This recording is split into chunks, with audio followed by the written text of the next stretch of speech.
What's going on, ladies and gentlemen? A quick tool review. Let me move a few things out of the way.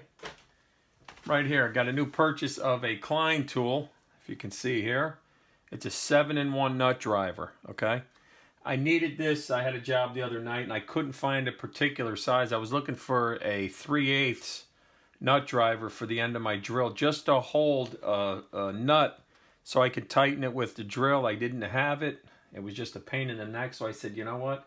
Let me do some research and see what I can get for the tool pouch, just in case I ever run into this problem again.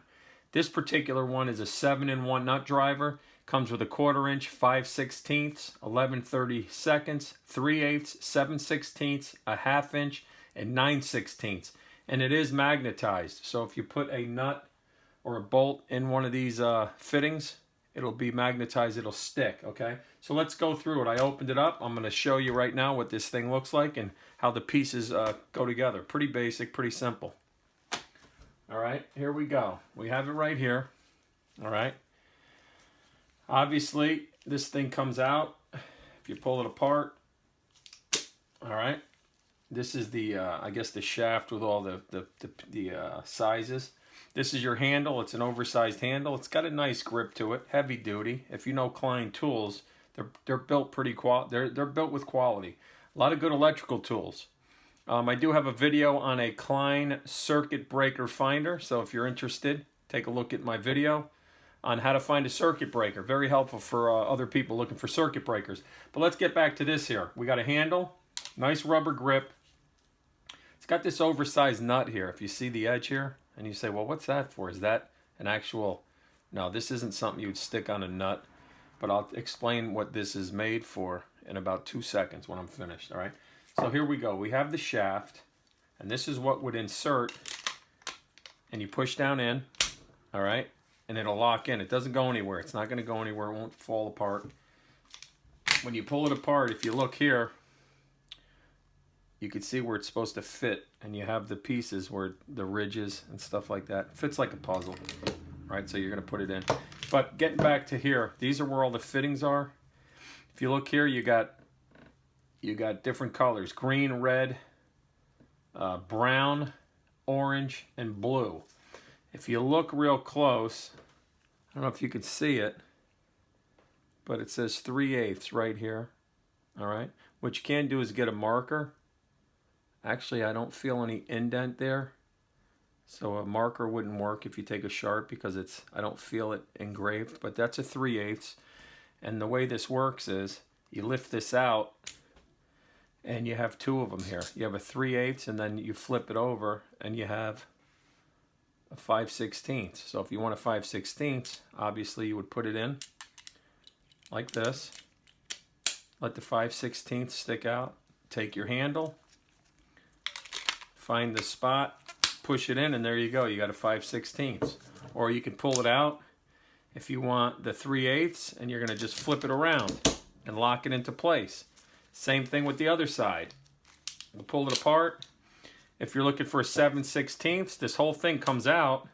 You got one piece here. If you could see one side you got 1/2 inch is the red, and the green is 11/32, okay?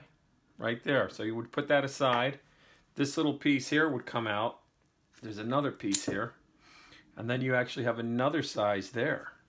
So if you wanted to use the smaller size, all right, the 1/4 inch, you would just take this guy, turn it upside down, stick it back inside, push it down, take this guy, put it back in the handle.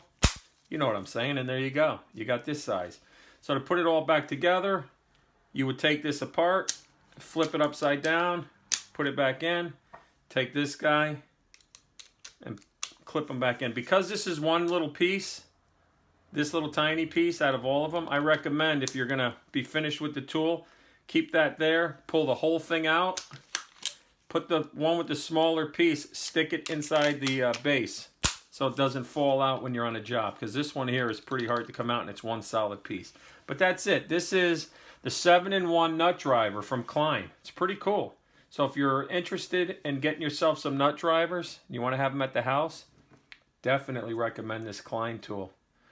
This was about between 26 and 30 bucks. I ordered it on Amazon. Between 26 and $30, and within 24 hours it was at the door. So you really can't beat the service. You know, getting over to the house, you don't have to drive. And and getting back to this big nut, what this is for is if, say, you have a 1/2 inch or a 3/8 inch nut that you can't get off. It's kind of hard doing it by hand. You could put an adjustable wrench, or you can put channel locks on this guy, clamp it here, and use it for torque. All right, but that's what that's for. Okay, some people would say, you know what, it's a cool tool, but you can only do so much loosening or tightening with your hand. But here you go, you got it right here, and this will help torque down the nut or the bolt. Okay, thanks again for watching. Go out and get yourself a Klein tool. 7-in-1 nut driver.